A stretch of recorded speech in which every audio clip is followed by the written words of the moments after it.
atau jaringan tidak stabil pula lagi. Ya, mulai. Assalamualaikum warahmatullahi wabarakatuh. Waalaikumsalam. Waalaikumsalam warahmatullahi wabarakatuh. Kami dari kelompok 6 akan menyampaikan hasil diskusi kerja kelompok kami yang berjudul Dinamika Islam di Singapura. Yang beranggota kelompokan Indah Fitriani, Suci Ramadhani, dan Muhammad Alfian Fajrin.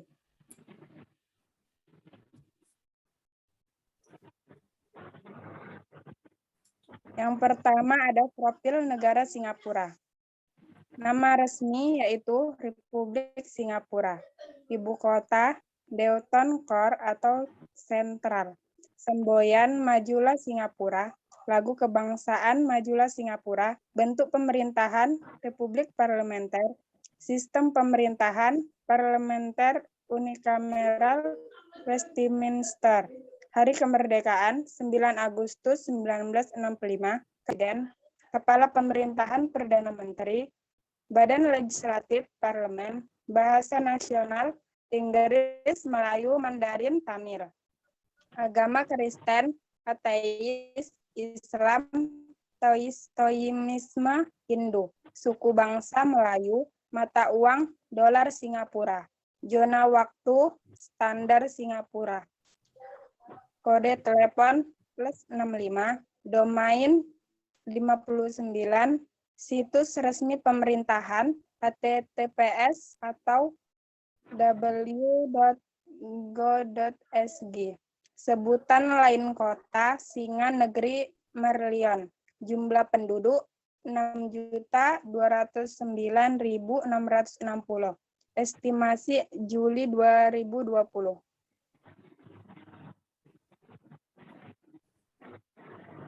Di sini ada Google Maps, yaitu letak negara Singapura. Yang kedua ada sejarah Singapura. Usul nama Singapura semula bernama Tumasi atau Jawa, Tamase, Cina, sebagaimana dijelaskan dalam kitab Taufat Al-Nafis, di mana saat itu Sultan Singapura dipimpin oleh Sultan Hussein Shah, 1819. Ada versi lain.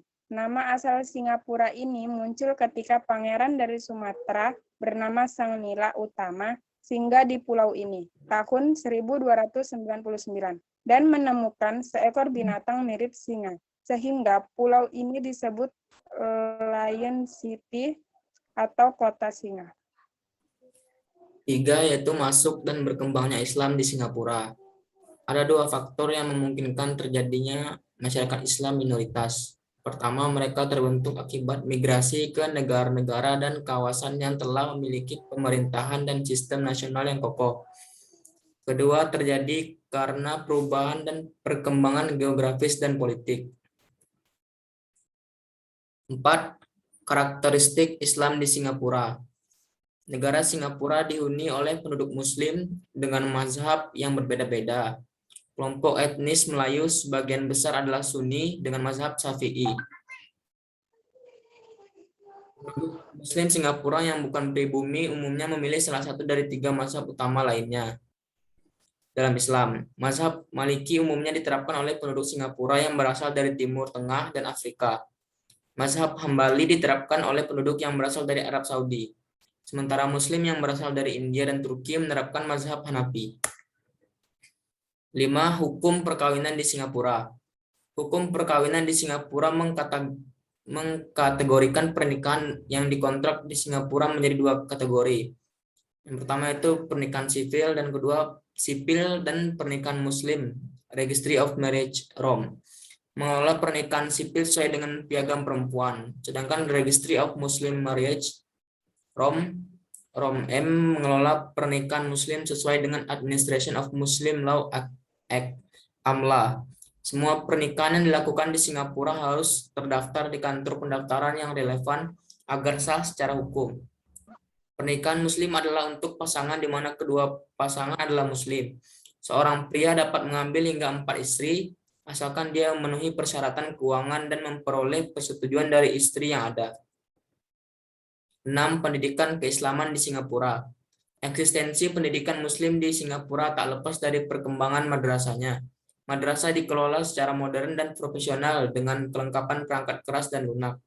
Waktu penyelenggaraan belajar mengajar dimulai dari pukul 8 hingga 14. Lama waktu ini juga berlaku di sekolah-sekolah umum dan non-madrasah.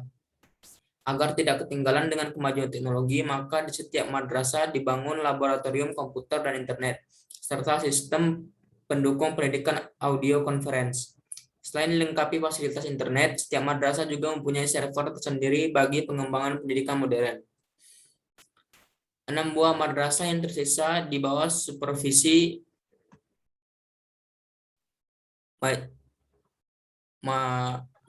Majelis Ugama Islam Singapura (MUIS).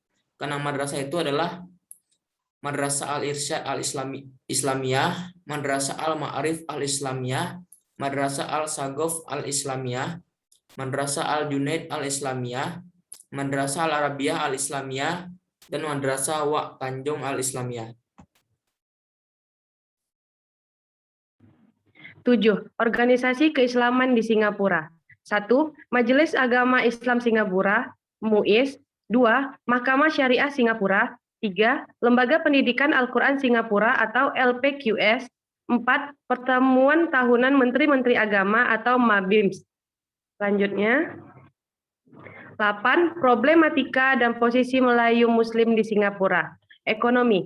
Dibanding dengan negara-negara minoritas Muslim lainnya, di kawasan Asia Tenggara, Singapura merupakan sebuah negara yang relatif kaya. Hal ini secara teoritis tentunya berdampak pula pada kondisi umat Islamnya. Sejarah Melayu di Singapura menunjukkan pada awalnya kondisi ekonomi masyarakat Melayu Muslim sangat berbeda dengan kondisi hari ini. Mereka bekerja pada sektor-sektor strategis dan 70 kawasan. Hanya 30% saja yang bekerja di kawasan kampung. Sebagai awal Muslim di etnis yang memiliki tingkat ekonomi memuaskan. Dengan demikian, orang Melayu identik dengan nuansa hidup kota.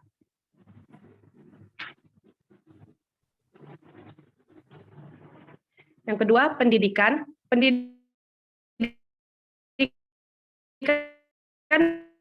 Islam di negara Tenggara Barat dari benua kecil India. Para ulama tersebut diantaranya ialah Syekh Khatib Minangkabau, Syekh Tuanku Mudowali Aceh, Syekh Ahmad Aminuddin Luis Bangkahalu, dan lain-lain. Seperti di negara lain, pendidikan agama Islam di Singapura dijalankan mengikuti sistem tradisi dan sistem persekolahan modern.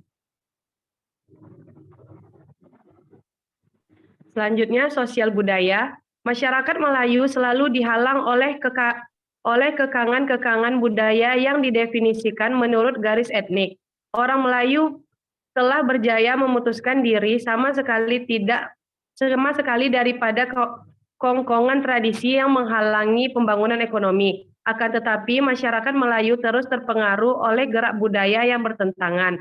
Nilai-nilai ini digambarkan sebagai ciri-ciri budaya yang kekal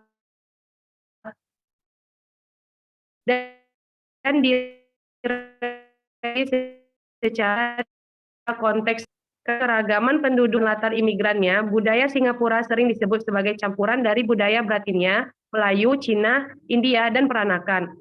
Warga asing juga membentuk 42% penduduk Singapura dan memainkan peran penting dalam mempengaruhi budaya Singapura. Yang keempat, politik. Umat Islam pada umumnya meyakini bahwa agama diturunkan oleh Tuhan untuk mengatur kehidupan umat manusia, baik di tingkat individu maupun kolektif.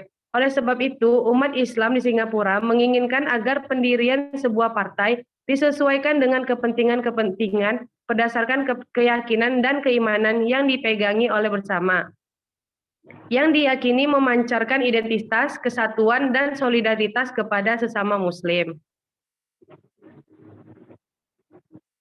Respon pemerintah Singapura terhadap Islam. Salah satunya adalah larangan mengumandangkan azan sholat 5 waktu.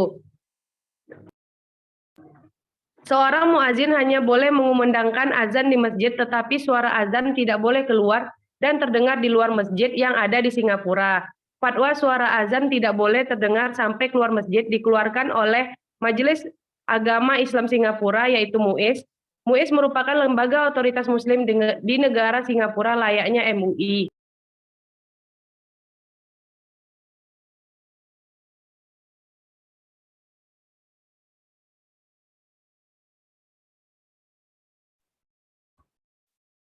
Tutup. Baiklah, sekian presentasi dari kelompok 6.